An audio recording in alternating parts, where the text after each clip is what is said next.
আমার প্রথম মান্থে স্যালারি আসছে 52,000 টাকা, কিন্তু এই টাকার মধ্যে আমার কোনো সুখ নাই। আজকে যদি আমার মা বেঁচে থাকতো তাহলে অনেক খুশি হতো। আমার মা আমার জন্য অনেক কষ্ট করছে, আমার মা সারা জীবন অনেক কষ্ট করে গেছে, কিন্তু কখনো সুখ জিনিসটা দেখতে পারে না। আর আমার সুখটা এমন সময় আসছে যখন আমার মা নাই।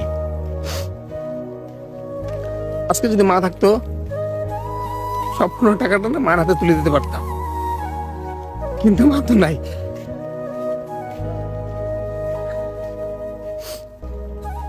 আমার এই সাকসেসটা না আমি ভুলভাবে নিতে পারতেছি না।